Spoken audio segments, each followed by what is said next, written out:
looking for something. A new way, a new understanding, a connection, some comfort. You've got questions, and Light on Living puts the spotlight on all the answers so you can shine. Lift and lighten the load of life's challenges and learn simple and easy ways to live a healthy, happy life. You'll gain insight and start to see things in a new way that motivates you. You're invited to hear new, see different, and feel more as Lisa shines the light on living.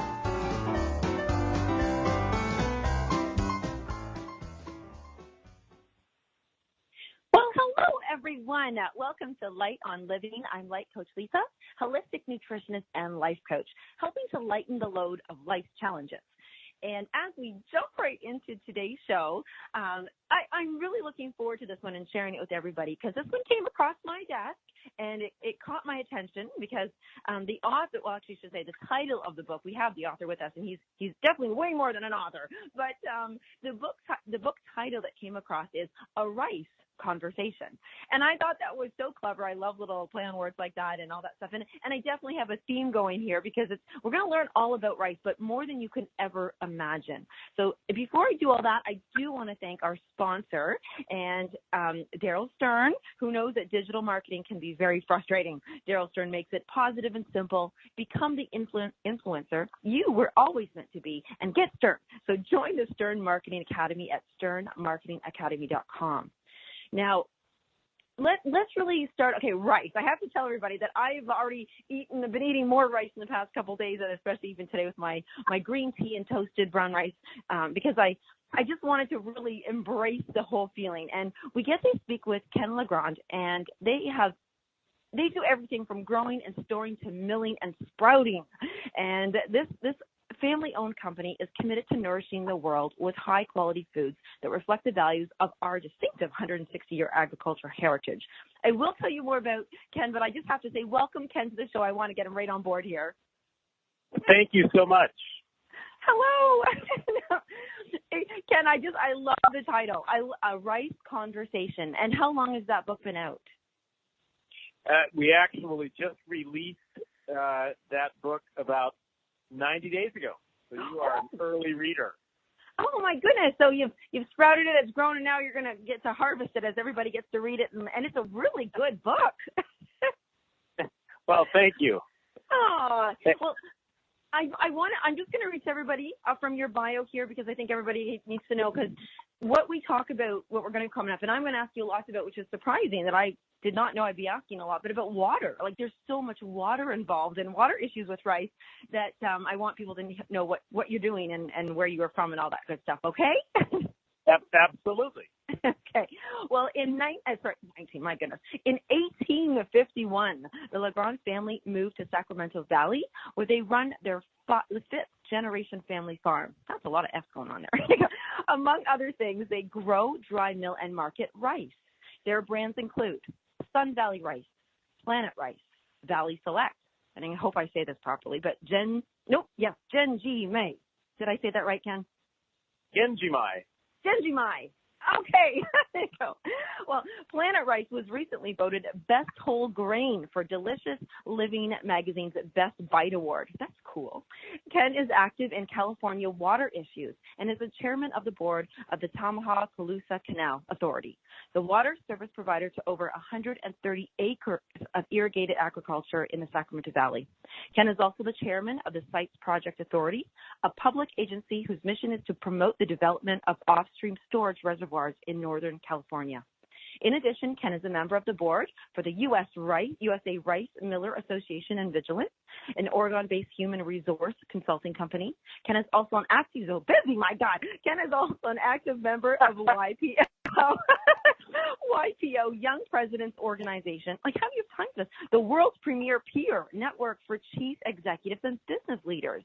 And he's the author of Rice Conversation, and I do want to say that you are there with your family, your wife, Julie, and you, oh my goodness, you run a cow-calf operation in California and Oregon, and own ranching. How do you do all this? Ranching land in both states. They live in Sacramento with their two sons, Andrew and Maxwell. Gosh. I know. That's a load, isn't it? I feel like you need to be 150 to do all that. The secret is having the best people in the world on your team, Lisa. Oh, that is so true. And the best people, and I almost can imagine how happy those cows are. Like, it feels like even they are happy, and just knowing that they're cared for as they get to serve and do their thing for you guys as well. Absolutely. Oh, absolutely. So why? Now, the book is very pretty, by the way. It's beautiful. It's full of these gorgeous images, and it just it was really nicely done. I enjoyed reading it, but there were some really cool facts. And I think the one thing I've been running around telling everybody is, do you know what Toyota means? Do you know what Toyota means? So would you share that about the Toyota? And then I would love for you to share a little bit, like, why rice fields, and what, because you have some great pictures about family and history there. Sure.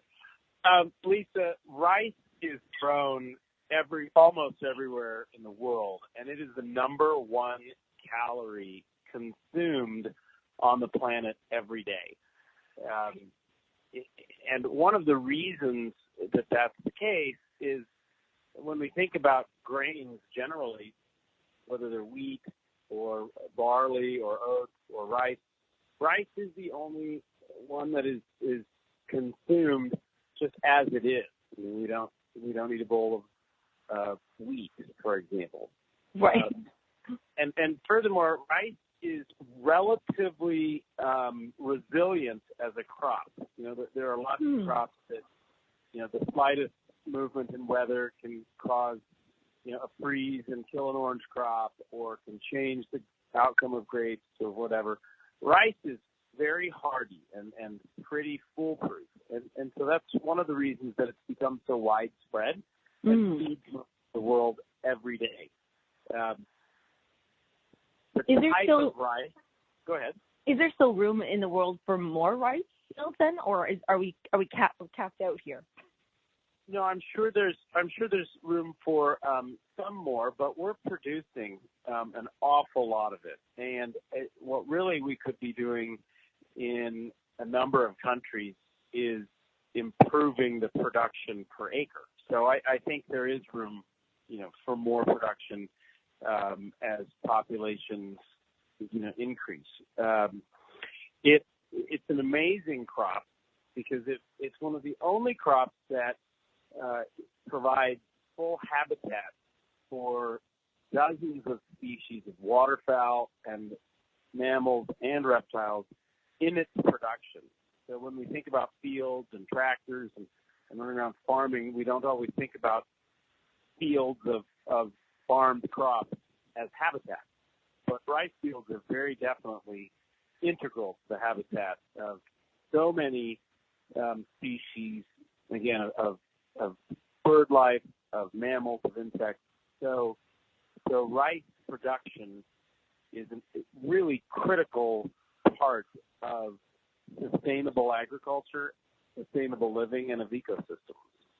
I was actually blown away by that when I read that. And I might have my numbers off, but when I was reading it, was something like just in California alone, there's 240 species of birds, water birds, that this is their home. Absolutely. Absolutely. It's a birder's paradise to drive around a rice field. Yeah, that's just amazing. Again, that just so blows me away. And that to think that you're right. When I think of a regular field, let's say, I think about a tractor going through and just tumbling it down and everything. How do you, I'm jumping right over this one, but how do you harvest rice? Is it, Sure. So rice is harvested in the United States with a combine. Most people have a picture they can imagine of a combine, a big machine that drives through usually a wheat field, and on the front of it, it has kind of a rolling a Ferris wheel sort of thing that we call it the reel, and it's bringing in the grain into the combine. We use the exact same machine. We use a combine for rice. So we drain the water from the field, they dry out, and we drive the combine right into the field. And it's called a combine because it combined two activities which historically were distinct in grain harvesting, which was the cutting of the grain and then the threshing, separating the kernels from the stalk. And so this machine combines those two task, over 100 years ago, and that's why we call it a combine. Oh, I don't even think I knew that part. And so Absolutely. there are so many kinds of rices, and I was just reading there's over 40,000 varieties of rice. And how do you pick which one you want to grow? That's so many. That's a ton. Sure. Well, Mother Nature sort of makes the choice for you. So the latitude upon which you find yourself is really determinant into what types of rice you can produce. So in Northern California, we're on the same latitude as Japan and Korea. And so Japan and Korea and California produce the same types of rice. If we go in America to the Gulf states of Arkansas, Mississippi, Missouri, Louisiana, those latitudes are where long grain is produced. Long grain is what most of the world eats. The vast majority of rice grown on the planet is long grain, and long grain is not sticky, and it has sort of a blander taste. Okay. Whereas short and medium grains, which are what we grow in California and Japan and Korea, are shorter, they're stickier, and they have a soft taste. It's a little bit like the difference between a sourdough roll and a slice of white Wonder Bread. Oh, wow. Bread, but one of them has a nice subtle taste and texture, and one of them's, a little more mild and bland. Okay. And so sushi, of course, that would be the short rice, like what you guys are growing, Japan and California. And with the rice, they all have different their seasons and all that stuff. But there's the rice actually, it's like almost completely all year long that you have to harvest and make it and grow it. Well, in California, our season is in the summer. So we plant rice in late April and early May, and we harvest rice in September and early October. And so the fields are really fallow from throughout the winter, from sort of November to March. Okay. So it keeps you busy there. Now, I do have time to sneak this in before commercial. When I read that it takes 5,000 liters of water per 1 kilo of rice, that's mind-boggling for a second. And then is that a good thing? Because I know with California, maybe there's not. That sounds like a lot of water. It does, and statistics are an interesting thing. It's maybe more helpful to think about rice as a grass, and it takes about the same amount of water as it does to water a lawn. Okay, that makes more sense. Mm-hmm. I'm imagining watering my lawn right now and how much water you're right that it does take, and every other day you water it. So how does you? And the difference is I don't think there are 280 species of birds living in your lawn. Right. I hope not. My cats would not let them. Oh, wow. So with the you started back and said you're on the 5th generation of your family doing this. And have you ever thought of doing anything other than this, or do you just have this extreme carried on passion? I'm sorry, you cut out for just a second. Could you repeat that question? Sorry about that. It's 5 generations that your family's been doing this. And was there any other thought for you to do anything different, or was this is your passion? Oh, sure. No, when I was growing up, I was never coming home to the farm. Oh. The last thing I was going to do, and when I got out of university, I went straight to Newport Beach and thought I had found the great place on earth, which for a young single guy in Newport Beach is bad. Yeah. And so, what made you come back? I realized that as I got just a little bit older, I think I realized the importance of the heritage and the opportunities of that I had right in front of me, and the opportunity to create and grow something that was real and tangible and that could make a difference in the world and be part of a family business it just seemed too good to pass up. Aw, And, I'm glad that you actually said that. We're going to have to go to commercial, but when we come back, I'm so glad that you led us right into there, because we do want to find out the importance that this rice field and rice business makes. So when we come back.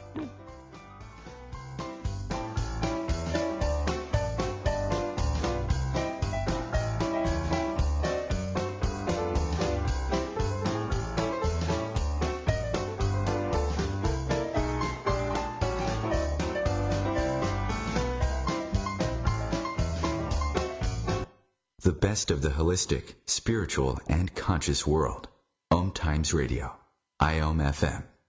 Humanity Healing International is a small nonprofit with a big dream.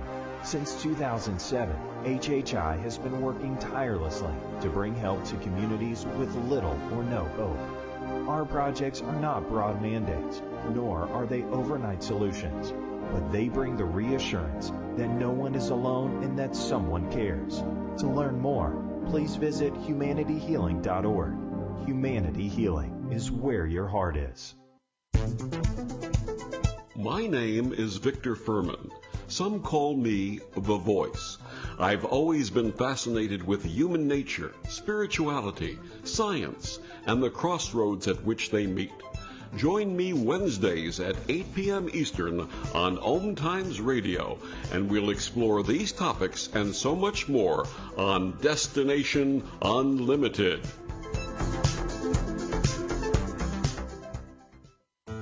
Enjoy passive income benefits while creating a cottage experience for others. From a relaxing getaway to connecting with nature, sitting around flickering campfire light, dipping in cool, refreshing waters, strengthening your body with biking, hiking, boating, and swimming. And you have the cottage that could be a part of all of those memories while earning you money. Financial abundance as a thank you for renting your cottage. Become a cottage rental owner today, safely and supported. RentCottage.com.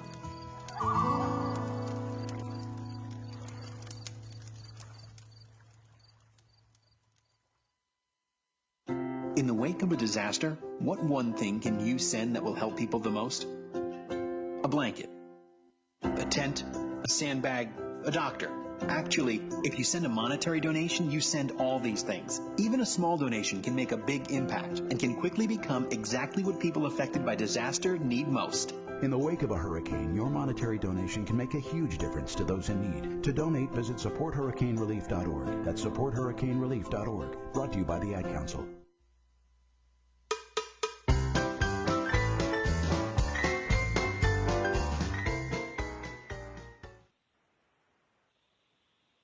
We are back, and we are celebrating International Rice Month with Ken LaGranде, who is the author of A Rice Conversation, amongst a bazillion other wonderful things.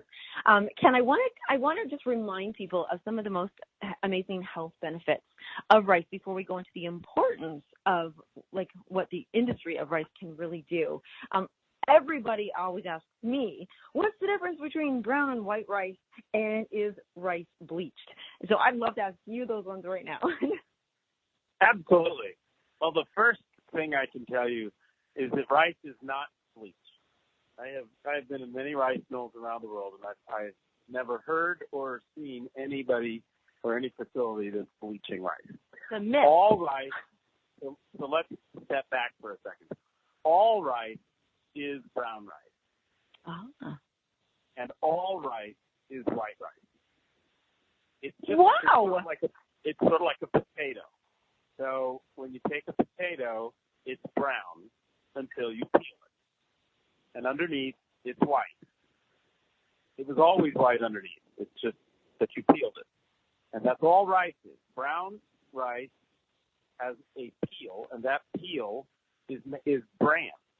So when you have a bran muffin or a bran cereal, that bran is the peel off of a grain, a kernel of grain. You can have oat bran, you can have rice bran, you can have different kinds of bran.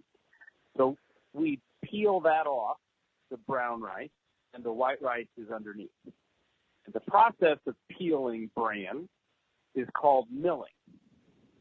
So when we say we mill rice, what we really mean is we are peeling the bran off so that the white rice is exposed. That is the best explanation I have ever heard.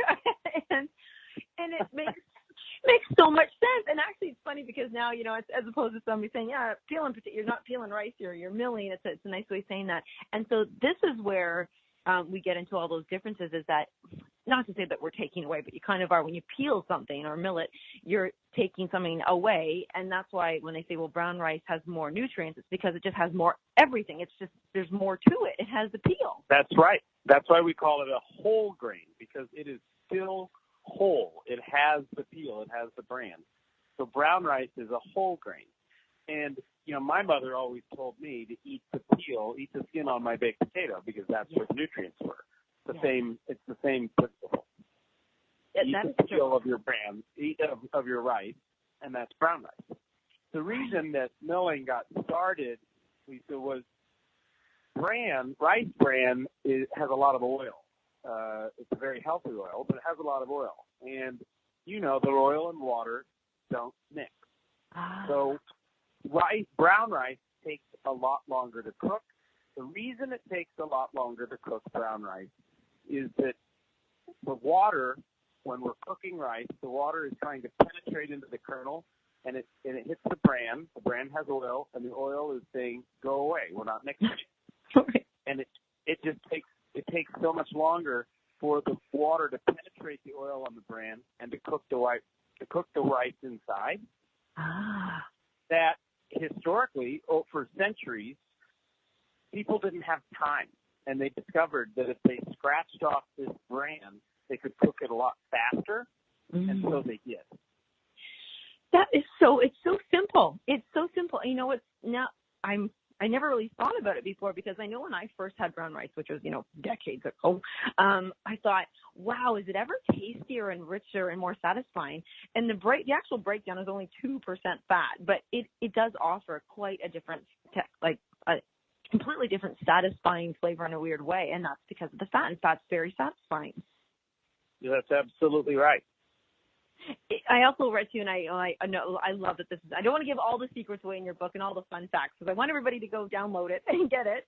By visiting your site, actually, we'll give them all the links where they can go. But because oat bran oil is in fact really healthy, and it does help with cholesterol, diabetes, it actually is a beneficial oil to have. So, do you and your family eat, because you mill it? So, do you eat more brown rice, or do you eat white rice, or both?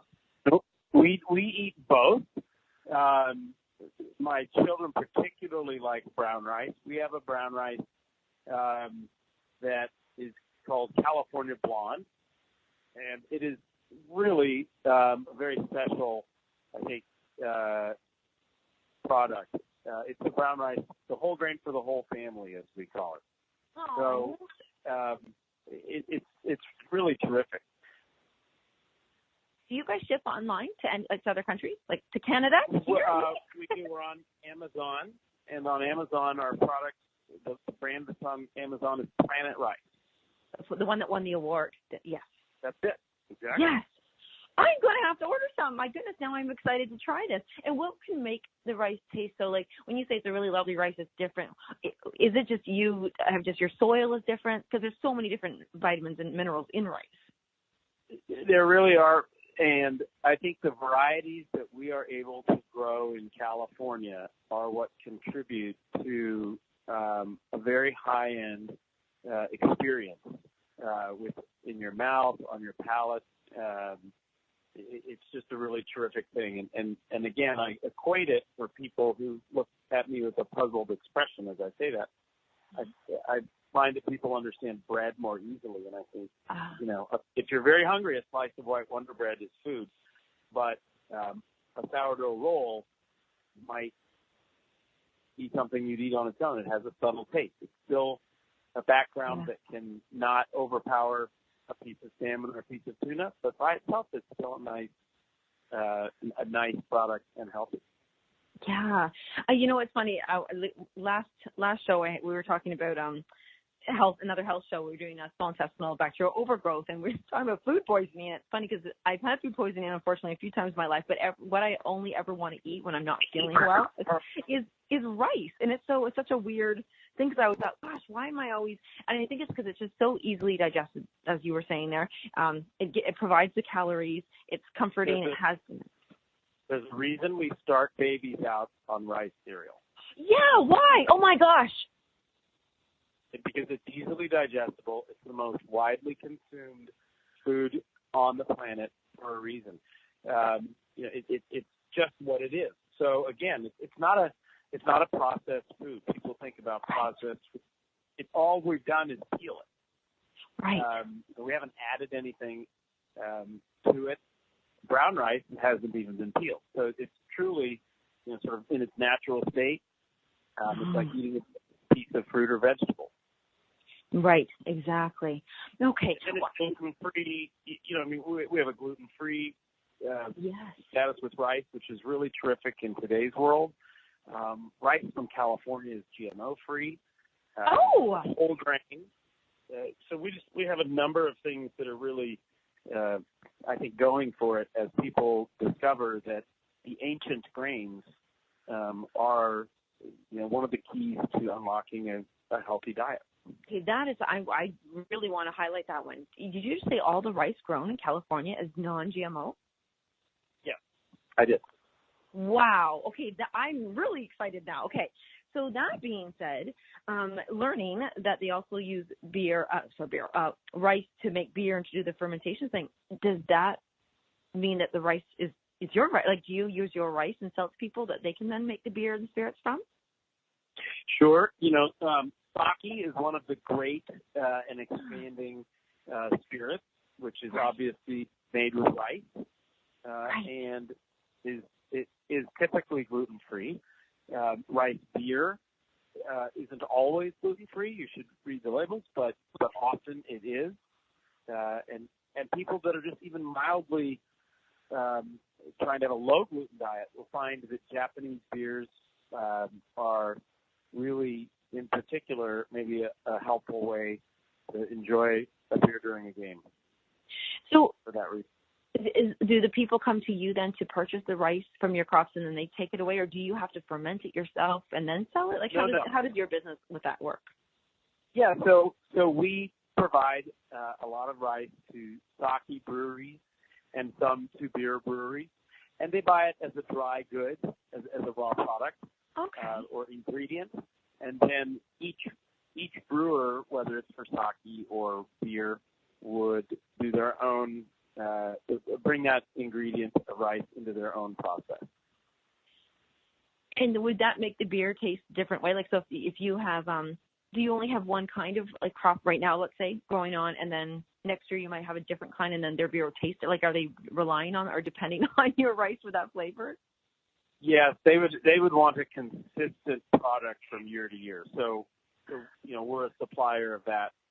We're a fairly reliable link in their supply chain from that standpoint. Okay. And we spend a lot of time in conversations with ingredient users. So, beer or sake are ingredient users. Baby food is an ingredient user. Kellogg's or Nestle's uses rice in things.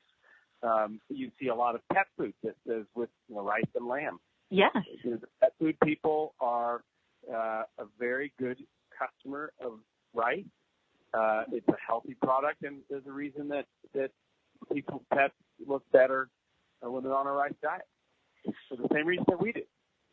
Yes, you are just reminding me of all the uses. This is funny, and it's because my kitties. I've got 2 Bengals, and oh my goodness, they're very picky for good reason.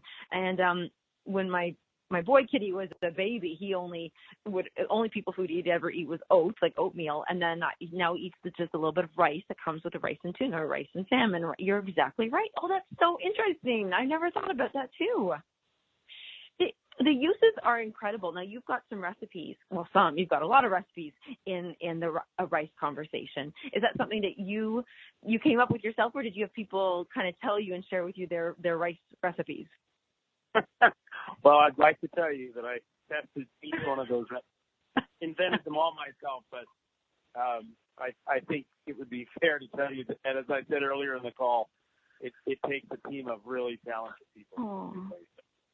Yeah. Oh, well, they just look. I want to make all of them. They look so good, but I'm gonna have to order from you guys on Amazon because I want the non-GMO ones too. But, how much rice do people eat on average a year? You know, that number varies greatly around the world. That's true. Absolutely. I think it surprises people how much rice that they eat, or that's done per capita in the U.S.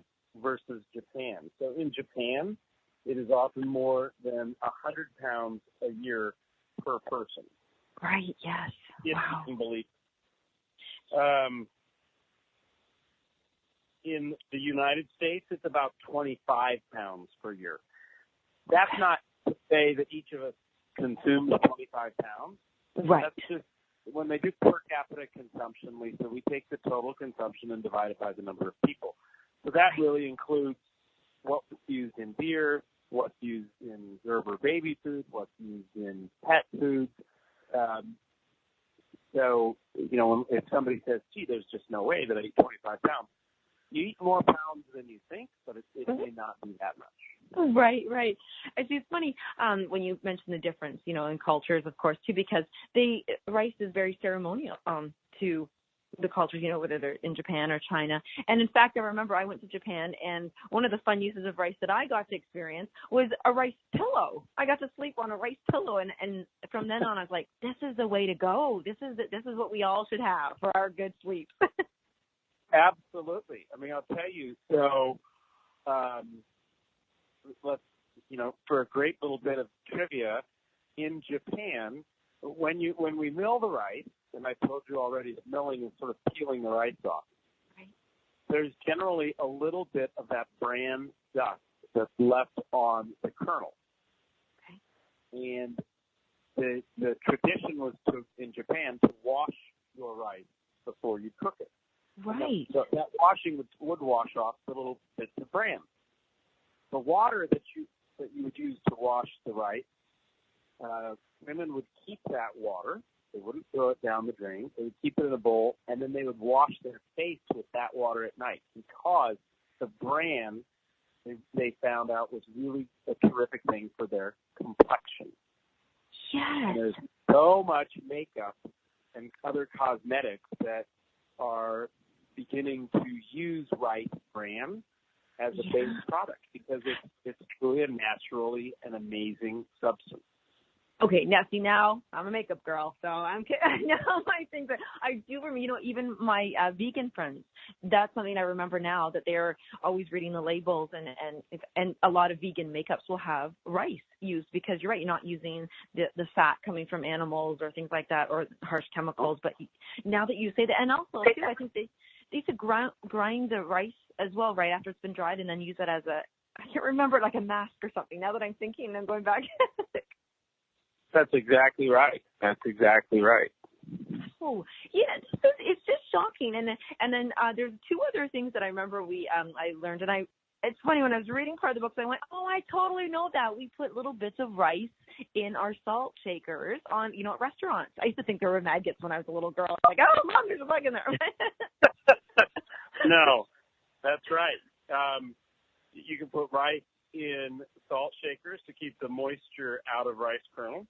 The great one is if you drop your cell phone. If your cell phone gets wet, one thing to try is as soon as you can, put your cell phone in a Ziploc bag filled with rice and zip it up and leave it overnight. And the rice will draw a lot of the moisture out. It sometimes saves the cell phone. Right. See, that's amazing. And again, it's so funny. I remember when salt can do this too, but I remember if you get something on a porous stone, like your flooring, if you've got your floors and you spill, like me, and I knocked over a bottle of, actually my cat did, knocked over a bottle of red wine on an unsealed floor and had to use salt and rice to kind of like draw up the stain and the moisture. These are so helpful in knowing, like, it's just, you can, and it's so affordable. So this is not like, this is, rice is pretty cheap, kind of, comparatively. Unfortunately, it's such a miracle thing. I wish it were, I wish for my sake that it was the price of wine, but right. Right. But fortunately for the average consumer, it remains a very affordable and incredibly healthy and natural meal option. Right. Yes. Yes. Well, I know that I said we were going to talk about all this stuff that, you're involved with so many things, but I want to come back and talk about the associations and the businesses that really, truly, that you're part of and help because of this.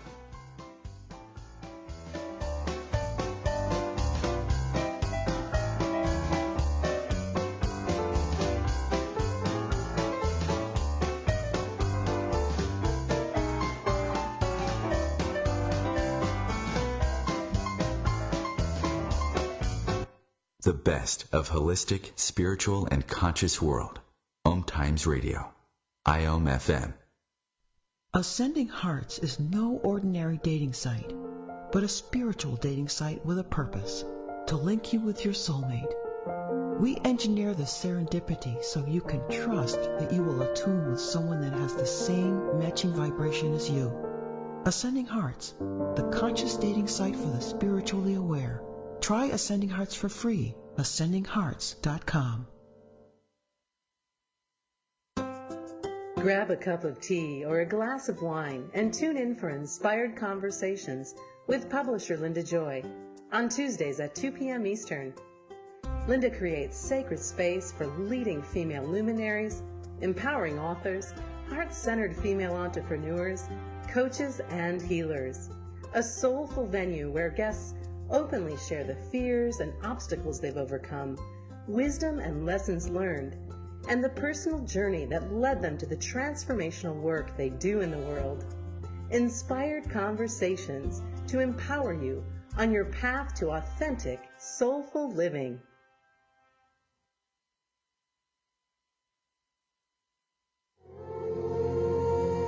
Hi, this is recording artist and composer Yuval Ran, inviting you to a voyage through the chakras, a new double album of guided meditations to transform your life, a sublime musical medicine for nourishing inner peace and reaching to your higher virtues. Get it now at metamindfulnessmusic.com, METTA mindfulnessmusic.com. So I'm a cat. And I just moved in with this new human, and she's got this little toy she's always playing with, all day long. Tap, tap, tap, tap, bloop, bloop. She can't put it down. There it is. Oh, and get this. She even talks to it. Last week she asked it for Chinese, and guess what? Egg rolls showed up. Like magic. Humans have cool toys. A person is the best thing to happen to a shelter pet. Be that person. Adopt. Brought to you by the Ad Council and the ShelterPetProject.org.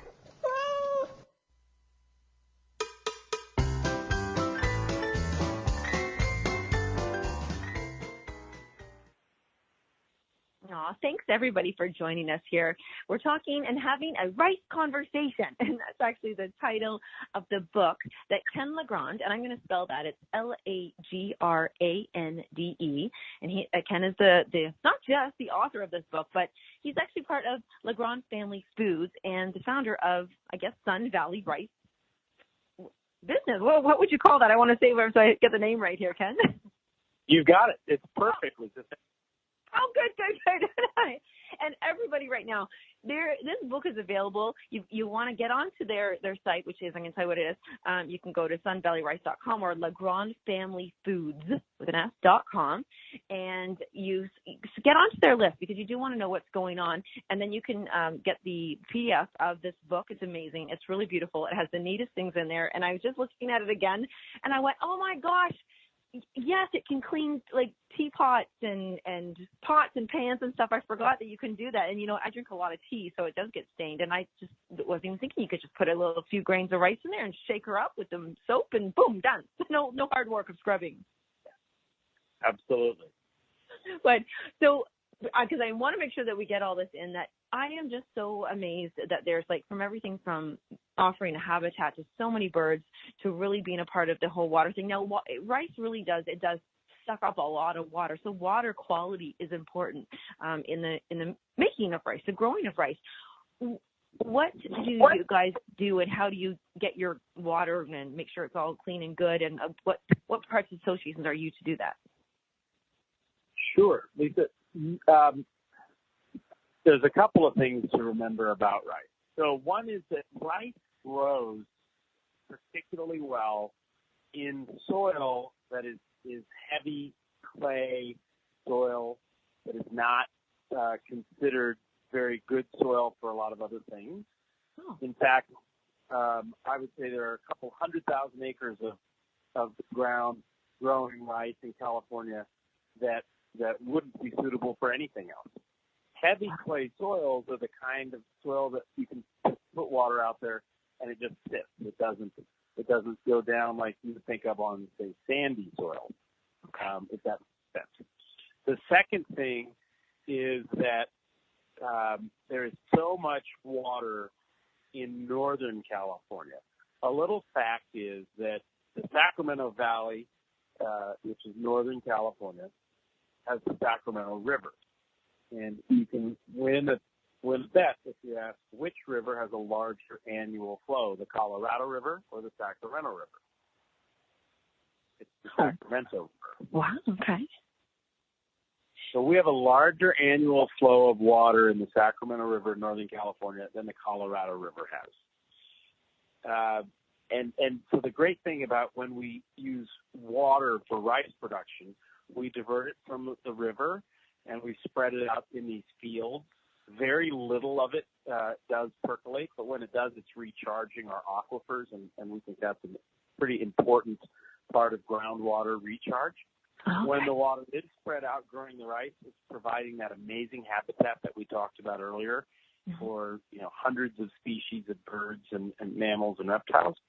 Here's the really, I think, interesting part, is that it moves from field to field to field. So when we talk about how many liters or gallons of water it takes to grow a serving of rice, that's sort of true. It's just that water is used again and again. That same quantity of water is used over and over and over again. And at the bottom of all of those rice terraces, it returns back to the river. What hasn't participated into the recharging the groundwater, 80% of it will return back to the river. Wow, this is like one of the best. This really is the best crop. I'm freaking out. So we're not so much using the water as we're sort of borrowing it for a while we borrow it out of the river to flood the field, and it just runs back off and back into the river.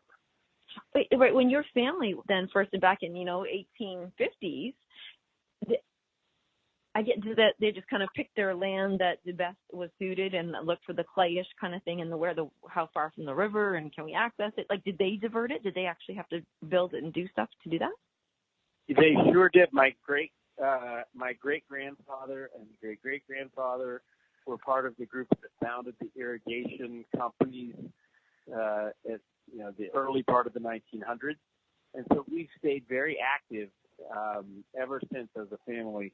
And as many farmers in California do, to make sure that the world understands that, food, it takes water to grow food, but you can really feel good about eating California rice because we think it's one of the most ecologically friendly and positive crops that is available for you in your supermarket. This is fascinating, and I love that about what you said about recharging. And as water flows, it creates like negative ions as the rolling and the rapids and just the movement of it. It does get literally recharged, and that's offering the plants and the food that in your position of where you are with running, the company and then talking about this and getting the book out. What are the important associations, things that you are involved with, and how does that helping everything? We certainly work in our industry with the USA Rice Federation and the U.S. Rice Millers. We work with the Whole Grains Council, which we think is an incredibly important advocate for the value of whole grains. The California Rice Commission. Those are all organizations that we feel are important uses of our time to further the message and to make sure that we're doing the right thing. Right. Well, okay. Here's a weird question. Rice gone bad? What are the things that we should be making sure that we are not supporting, or what could go wrong with the rice? Like, why? I'm trying to think because it sounds like a perfect setup, right? I'm thinking of the perfect water system, and the perfect easy crop. So what could go bad that we would want to be concerned about? You know, one of the reasons that I said earlier they discovered over the centuries that you should mill rice is because they could cook it more quickly. The other reason that they learned to mill rice is that bran is very healthy for you, but it has a lot of oil, as I said, and the oil will go bad. It can go rancid. And so while brown rice is a great product, you want to consume it, I would think, within 4 or 5 months. I think at 6 months, brown rice has started to turn rancid. And, you know, you'd actually probably smell it. It would just smell a little off. So you know, you think, oh, I've got a bag of rice somebody gave me 5 years ago. Yes. You should throw it away, and you should go buy a new bag of rice because, as you said yourself a little while ago, it's affordable. Yes. You know, that's so interesting because you're right. You wouldn't think about, you think, oh, it's a dry good. You know, just put it away in my Tupperware and it's been away, or it's stored in the, should we store brown rice more in the fridge once, like, even if it's dry and sealed? There's no need to store it in the fridge. Okay, so it's not that volatile. Okay. And not at all. So, and that's a good thing to think about too, is like buying just a smaller amount at a time, so you keep rotating and going through. So it's not in that cupboard for 5 years. Because you're right. I think my dad would probably go, "Oh no, we've had it. It's still good." Yeah. No. You want to turn that. You want to turn brown rice every 4 to 6 months, and you know, white rice probably every year. Okay. Oh, that's helpful. Okay. Actually, here's a fun one too, because I want, if you could share with people if this is a myth or no myth. We used to throw rice at the bride and groom as they left the church, and people got very upset about this, thinking, no, we can't do that. The birds will eat it and bloat and blow up and swell and all that kind of stuff. So what is this? Is this myth or fact? That is what I would call the original example of fake news. Oh. Let me tell you, if eating rice kills birds, don't tell 280 species of birds living in our rice fields. That was a specific campaign by the insurance industry. They realized that people were slipping and falling on rice that was thrown at weddings. And guess what? Being the black-eyed guy that says, no, we got to get rid of rice at weddings didn't sound like good business for the insurance people. So they just turned it around and said it kills birds. And that tradition died overnight. They made it an animal right. All the rice you want at the bride and groom. Watch where you're walking afterwards, lest you slip and turn your ankle. Right, yes. Oh, see, that is fun. And I totally thought that, you know, your mom tells you that, and then off you go and stuff like that. And what would you want to, because we still have our 6 minutes, but with the book coming out, what is your goal with the book? What is the team's goal that, you know, help pull us together? What would they like to see done because of the book coming out? As we go around the world, so many people have these very great questions. You know, what's the difference between brown rice and white rice? Why it's right? And so many of them that you've asked, Lisa, that I think we decided it was time to help have exactly this, a rice conversation, and to share with people the general knowledge of how terrific the product is. And we hope we'd love to see the per capita consumption in America go up every year for the next 10 years or beyond. Wow. Well, I don't know. I guess a lot of people too, when they get that, it's carbohydrate, and everybody goes, okay, that's a starch, it's a carbohydrate, I'm going to get fat. Well, it's all about portion, people too. We need to, you know, you'd only need so much energy, calories to do whatever your lifestyle is, you know, allowing you to do. But like rice is just loaded with minerals, and I want to share that with people. And I don't know if you're able to rhyme them off. I can rhyme off a few, you know, like your magnesium and calcium and zinc. And I love zinc. I think zinc's a very important mineral that we all should definitely have more of. Is that something you think about all the time? Is like how many, like all the nutrients in it, or are you just thinking it's tasty and it's easy to eat? But all of the above, you know, it's what they call a complex carbohydrate, it's a natural carbohydrate, and then, you know, when you have brown rice as a whole grain, and then when we sprout rice, it changes the entire profile. There are a number of studies in Japan where diabetics have had terrific success introducing sprouted brown rice into their diet. And so I would really encourage anybody who has a diabetic component to their meal planning should look at what they've learned in Japan from the use of sprouted brown rice. It's a miracle that's brought carbohydrates back into those diets with a lot of success. Yes, I love sprouting myself. Do you sprout at your home? We are the commercial sprouting facility in the United States. Oh! So we create, sprouting is not difficult. If it was, life would end. And kindergartners sprout seeds and milk cartons every day around the world. But sprouting on a commercial basis, where you get a consistent product that you'd want to see in a bag or buy at a store or get at whole grains, that's really a challenge that we've, I think, mastered fairly well. And so we have a sprouted rice product offering that we're working with a number of ingredient companies now who recognize the value of making the nutrients in rice more bioavailable. Right. Yeah. I can't talk about sprouting enough. And it's just right from even the soaking. If you're not going to sprout it, people, soaking is even helpful, as we've been talking about. And if I could, I'm just going to read a few of the recipes, just the titles, that you're going to get in this book when you go and download it or purchase it, because, like, oh my gosh, I just want to eat rice every day right now for about a month so I can get them all in. But something I would never have thought about. Here you go. Here's the brand name, the California Blonde, and turkey lettuce wraps. So you're putting rice in a lettuce wrap. That's so smart. I don't think I would have thought about that one. I like that. Absolutely. And this one's going to be one of my favorites because it's Thai coconut rice and mangoes. And when I love Thai food, and so when I do go, I always get coconut rice, and then I'll dip it in my soup. You know what I mean? So it's like a saucy rice, and it's so tasty. Oh, my gosh. And what have you got here? Mongolian-style grilled cowboy steaks with grilled baby bok choy and California blondes. That is just, oh, my God, I'm looking at the little pictures, and I'm getting so hungry. And I had bok choy for breakfast this morning, so it's perfect. Absolutely.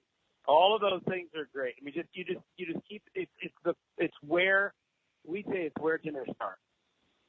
You know, the meal starts here with rice. Oh, yes. You know what? Oh my gosh, I think I'm going to start posting pictures of my rice dishes for the next week and what I'm doing. And also, too, something that's so common that we hear, Mexico and all that is rice and beans. Like how all countries do something. You can make a wonderful risotto with California blonde. You can put it in your, as you said, put it in your lettuce wraps instead of potatoes. Yeah. You can use it in your stuffing for your turkey instead of bread cubes. Use rice. Yes. Just absolutely. It's just endless, and so I'm so glad that we've been able to have a rice conversation. And absolutely. We'll do our last minute invitation for people. Wherever you'd like to send them to, the best place that they can get more information or get the book or buy the rice and all that. Where can they go for those things?